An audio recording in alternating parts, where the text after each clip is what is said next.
Okay, welcome to Anarchapulco. We just heard the talk of Julia. Julia, maybe please introduce yourself to my audience.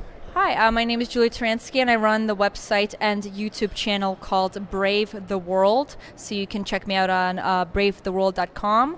And my goal is to disenfranchise people from their assumed power structures, and that includes denouncing socialism in all its forms.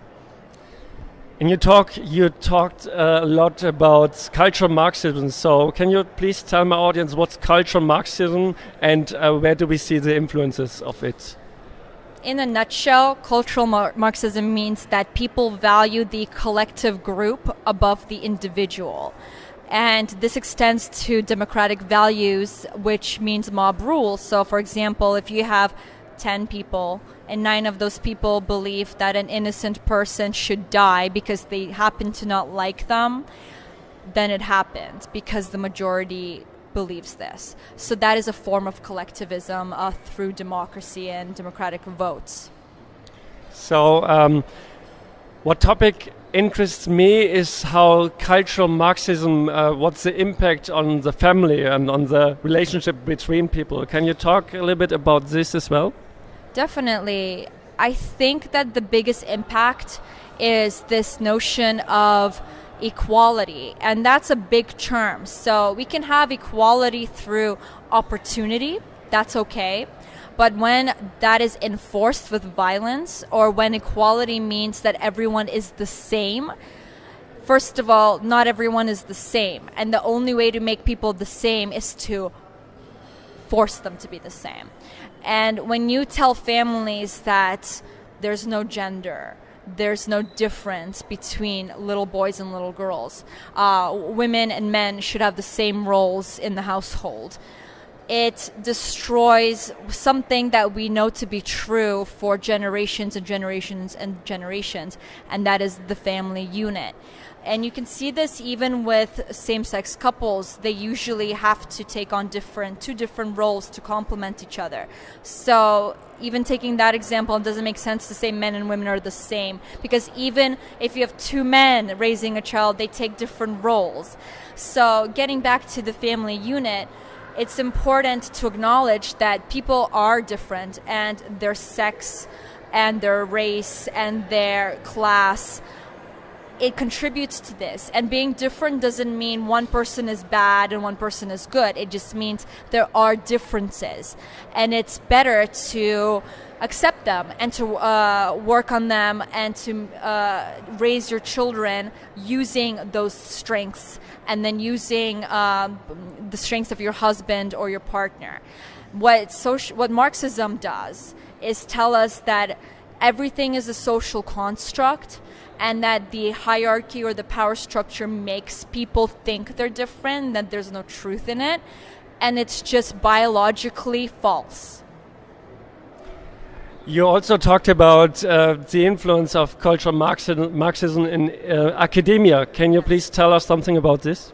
So right now in America and the West, so including England and Canada, we have, so there's hard sciences, which is STEM, so engineering, biology, all the sciences that require math, physics, and biology to study. And then we have the soft sciences, which is like anthropology and social sciences and feminist studies. And the problem is that governments are providing funding for these entities to exist and to perpetuate bad science. So they have small sample pools. They project a lot of Marxist ideas, and the value that they bring to society through public funding is zero. So some papers I talked about studied glory holes in San Francisco, or how when you go to get a ultrasound when you're pregnant, the person conducting the ultrasound is all happy because there's a baby and it's a performance that your parents now, as though that's not a natural part of being human, to be excited to have a baby. So they're studying things that don't need to be studied. They're wasting money and resources, and they themselves are going into debt over nothing. So you have one kid. So what if your kid would say, okay, Mom, I would like to study gender studies. What would you say? Go get a job. I'm not paying for it. Okay, great. And yeah, what do you think about Trump? Like Trump, he's like very anti-feminist and he is a conservative. Do you think things will change with Trump? I wouldn't say he's anti-feminist. I think in the sense that he doesn't pander to this like, oh, worship the left, worship what women want.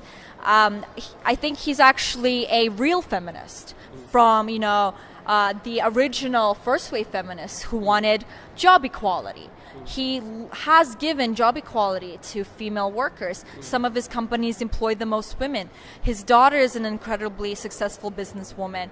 He's not holding any women down. So I think through merit. So it's merit-based feminism. So if a woman does a job well, give her the job. You don't need to have quotas, and you don't need to tell men that they're evil for women to thrive.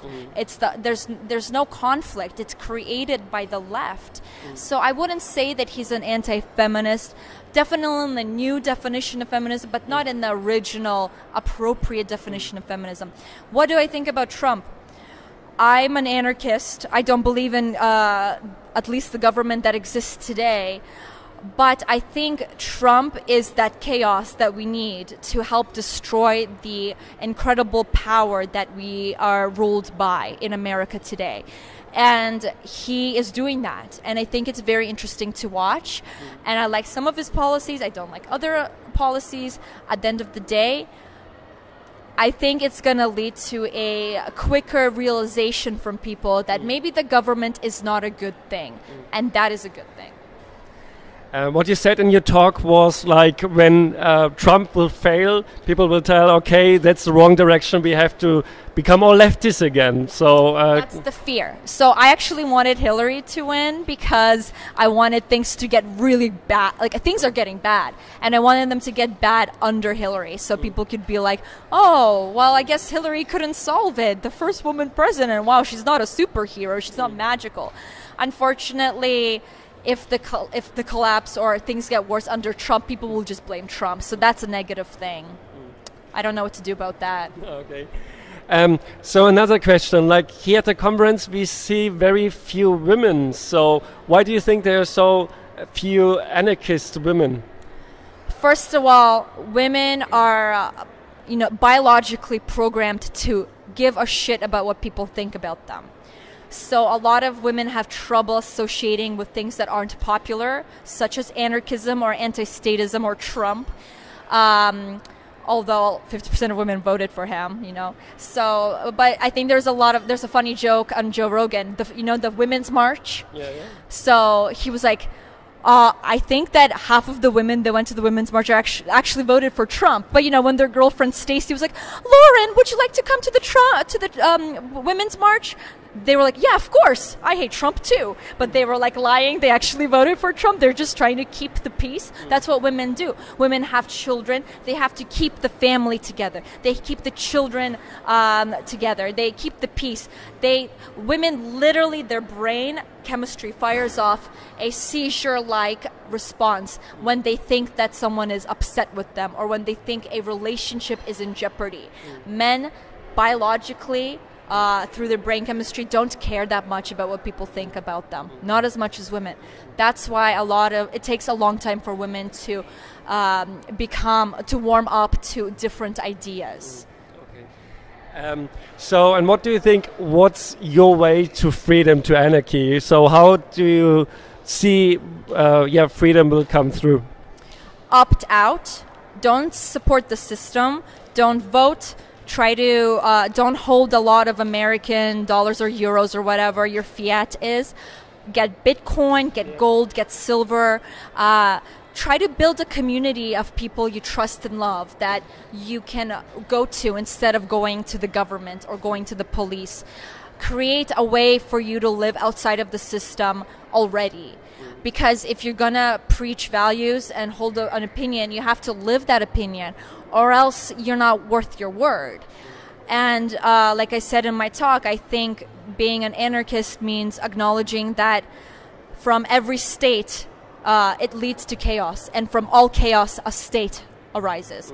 So if we help the state become chaos faster, then maybe the new system that arises from the chaos can be a better state. And then again, the cycle. And then again, until we have something very close to a peaceful, voluntary community.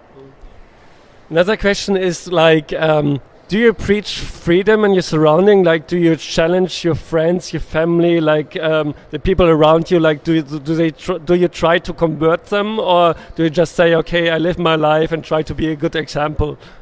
I definitely do, because whenever a topic comes up, I do give my opinion about it.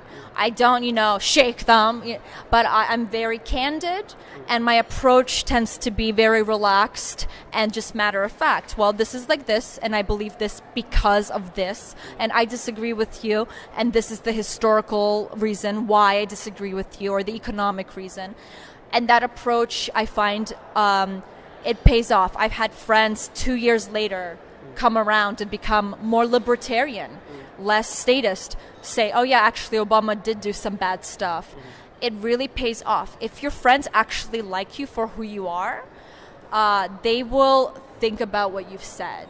If you attack them, don't do personal attacks, don't be aggressive, because they will not like who you are at that point. Use information and use argument and logic. Don't and with a lot of people who lean left, use an emotional argument that has some factual backup. So tap into their emotions. If they think people should be equal, and they think a way to make them equal is minimum wage, say, well, actually, without minimum wage, women were able to enter the workforce because people were sexist, but they let women work because they were willing to work for less than men. And then they proved that they were not less than men. And that's why women today can work for the same amount of money.